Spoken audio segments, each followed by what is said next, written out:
let's go deeper on regulation, because you were always Sure. gobsmacked that this market never got regulated, because you felt the sharp end of the stick at regulation. You grew up on Wall Street. I took my Series 7 and my Series 63 exam in 1993, and I got schooled in all the rules and the laws, and you and I both grew up in an environment that was a hangover from the stock market crash and the depression, where everything was under the microscope. And so when you first saw Bitcoin, I guess you're thinking there's no way a financial instrument goes unregulated. Now it has gone unregulated. What was your whole view of that? And are you still surprised that the government didn't jump in? One thing to my fault, a mistake I made, I should have looked at Bitcoin more closely. That was a mistake I made. And my knee-jerk reaction was so negative. It was so like, there's no way. It's a scam. And remember also, it was first linked to Silk Road. Yeah. So it wasn't like, and that's how a lot of things start. Like the internet when it first started was it's a use case. It kept it alive. Right? The Silk Road kept it alive. Right? Right. Of course. And so, but there was this other side of it. There's been many times in the past when people have tried to launch their own currency in the United States, and they all end up in jail. All of them. A guy has this, it's many a WorldCoin, there's many instances in the past. The brilliance of what this coder, whoever he is, what he did, and his remaining anonymous and turning it into this sort of idea bigger than himself was fucking brilliant. But what I felt, my knee jerk was so strong, and I'm like, there's no way it's going to have to get shut down, is that I never bothered to look at the actual fundamentals behind Bitcoin. The scarcity, the way the difficulty adjustments, the way the actual economics of Bitcoin really create over the long term a very stable reserve currency, which is, I think, ultimately what it's going to be, is some sort of global or universal, even when Harry Mudd from Star Trek is one bit of this. So in other words, I really can see over time how this can become a truly universal asset that can be used as a reserve for other things.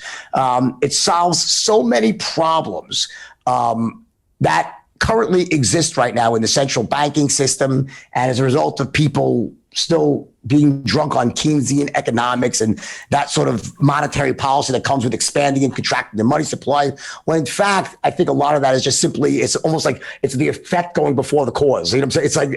It's like the solution's creating the problem in many cases. Now, I think at the end of the day, it's going to lie somewhere in the middle. I don't think nation states are going to ever give up their sovereign ability to increase and decrease the money supply. I think it's going to be a long time before that happens. They'll probably take some sort of reset of the entire world financial system.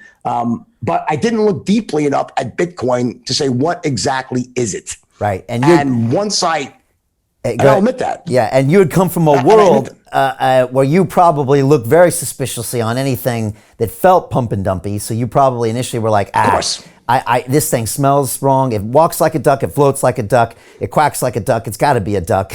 And that's why you originally were negative. It was a duck. Yeah, exactly. It was being used like a duck. So what happened was there was a time when it was being used by people illegitimately. Like the run up from 2014 to 2017 was a complete bump and dump. It was. And it went all the way back down to 2000 because it was like the first real retail use, where the retail adoption was a lot of scamming going on, a lot of pumping up, a lot of wash trades. Tether I believe, was being printed at times it shouldn't have been printed. There was a lot of things going on that really were illegitimate. And I hated the narrative behind Bitcoin in the years of 2014 to 2017. I thought it was toxic. It was misleading. And I think there was massive fraud and manipulation. But the underlying code, the premise of what Bitcoin is and was, is so powerful that it eventually washed all that out as legitimate players started to really see this.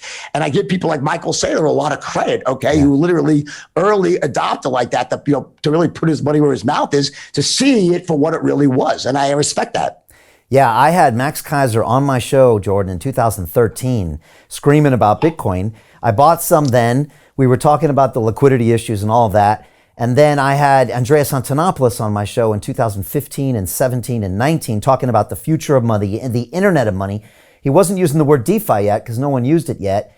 And then we jumped into this space about a year ago. I had Michael Saylor on, and when he called Bitcoin digital property, it clicked for me, Jordan. I don't know what it was. Right. Sometimes someone will say something and you're like, oh, that's what it is. And once I started seeing for what it is, I had Dan Tapiero here who said, Brian, it's like the steam engine. It's a piece of technology that humans have created, like the wheel that takes us forward. And even though we can't see it, this way of cryptographically taking an asset that we can exchange between each other across borders, it really is beautiful tech once you allowed it to be seen, right? Once you're like, oh, wow, this is really great. So I give you a bit of a pass for not seeing that right away, because a lot of people didn't either, right? No, listen, Warren Buffett, and Jamie Dimon, always very, very smart. I'd say almost the more you knew about finance, the harder it was to see the value in it. Yeah. Seriously, there was an inverse relationship. And especially, as you said, I think you pointed out something very important in my purview, is that someone who was involved in pump and dumps and knew it so intimately, it was like, it was like, whoa. It was like, to me, it was like that colored it so strongly, and it was happening, and it did cause a massive crash in the asset in 2017 as that bullshit got washed out of the system and it formed a new base. That's when I started saying, wait a second, this next ride is very different than the last one. It was a lot more people talking about digital gold or digital property. It was more institutional in nature starting to come into it. Everything was beginning to change. And that's when I started to look at it more closely.